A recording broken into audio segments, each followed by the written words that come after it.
ओम परमात्मने नमः। अच्छेद्यो अयं मदायो अयं क्लेद्यो शुद्धेव च नित्या सर्वगता स्थाणुर्चलो अयं सनातनः। यह शरीरी काटा नहीं जा सकता, यह जलाया नहीं जा सकता, यह गीला नहीं किया जा सकता और यह सुखाया भी नहीं जा सकता, कारण कि यह नित्य रहने वाला, सब में परिपूर्ण, अचल, स्थिर स्वभाव वाला और अनादि है।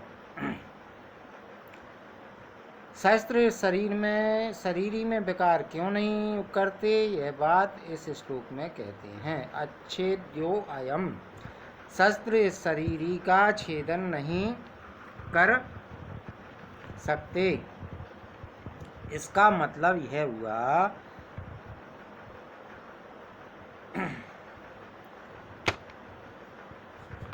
कि छेदन रूपी क्रिया शरीरी में प्रविष्टि ही नहीं हो सकती।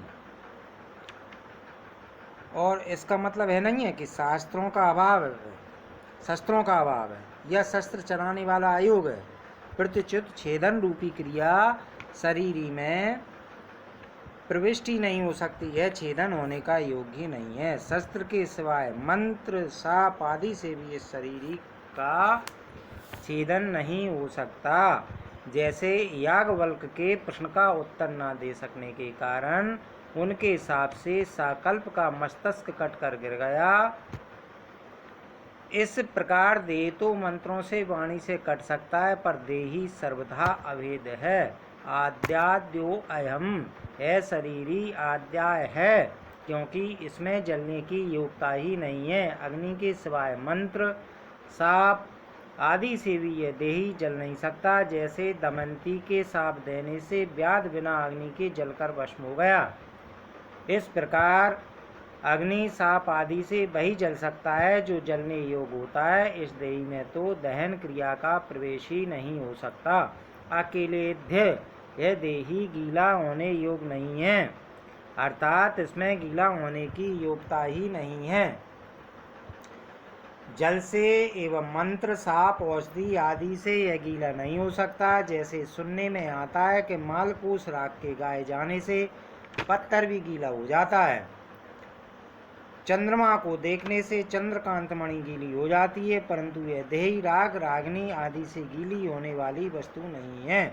अशोष्याः, यह देही अशोष है, वायु से इसका शोषण हो जाए, यह ऐसी वस्तु नहीं है, क्योंकि इसमें शोषण क्रिया का प्रवेश ही नहीं होता।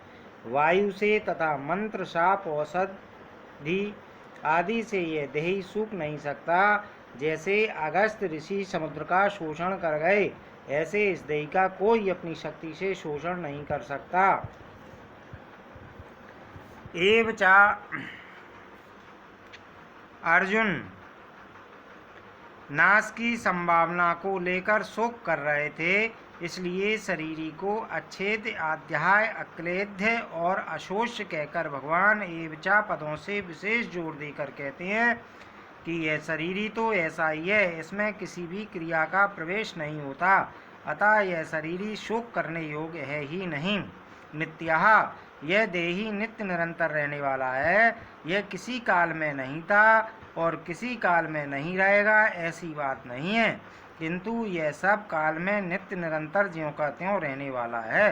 सर्वगतः, यह देही सब काल में ज्यों का त्यों ही रहता है, तो यह किसी देश में रहता होगा। इसके उत्तर में कहते हैं कि यह देही संपूर्ण व्यक्ति वस्तु शरीर आदि में एक रूप से विराजमान है। अचलाहा, यह सर्वगत है, तो यह कहीं आता जाता भी होगा। इस पर कहते हैं कि यह देही स्थिर स्वभाव वाला है, अर्थात इसमें कभी यहाँ और कभी वहाँ इस प्रकार आने जाने की क्रिया नहीं होती। स्थाणु, यह शरीर स्वभाव वाला है, कहीं आता जाता नहीं है, यह बात ठीक है, पर इसमें कंपन तो होता होगा। जैसे वृक्ष एक जगह ही रहता है, कहीं भी आता जाता नहीं है, पर वह एक जगह रहता हुआ भी हिलता है, ऐसे ही इस देही में हिलने की क्रिया होती होगी। इसके उत्तर में कहते हैं कि यह देही स्थाणु है, अर्थात इसमें हिलने की क्रिया नहीं होती। सनातनः, यह देही अचल है, स्थाणु है। यह बात तो ठीक है, पर यह कभी पैदा भी होता होगा। इस पर कहते हैं कि यह सनातन है, अनादि है, सदा से है, किसी समय नहीं था, ऐसा संभव ही नहीं है। विशेष बात इसमें यह है कि यह संसार अनित्य है, एक क्षण भी स्थिर रहने वाला नहीं है, परंतु जो सदा रहने वाला है उसमें कभी किंचित मात्र भी परिवर्तन नहीं होता। उस देही की तरफ लक्ष्य कराने में नित्य पद का तात्पर्य है।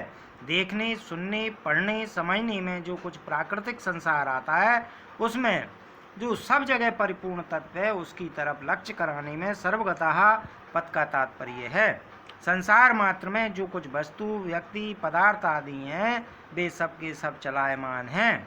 उन चलायमान वस्तु, व्यक्ति, पदार्थ आदि में जो अपने स्वरूप से कभी चलायमान विचलित नहीं होता, उस तत्व की तरफ लक्ष्य कराने में अचलहा पद का तात्पर्य है।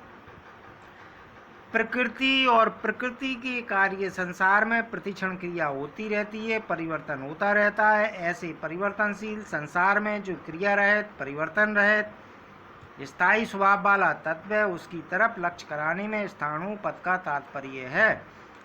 मात्र प्राकृत पदार्थ उत्पन्न और नष्ट होने वाले हैं तथा ये पहले भी नहीं थे और पीछे भी नहीं रहेंगे, परंतु जो न उत्पन्न होता है और जो न नष्ट होता है तथा जो पहले भी था और पीछे भी हरदम रहेगा, उस तत्व देही की तरफ लक्ष्य कराने में सनातनः पद का तात्पर्य है। उपरोक्त पांचों विशेषणों का तात्पर्य है कि शरीर संसार के साथ तादात्म्य होने पर भी और शरीर शरीरी का भाव का अलग अलग अनुभव न होने पर भी शरीर नित्य निरंतर एक रस एक रूप रहता है।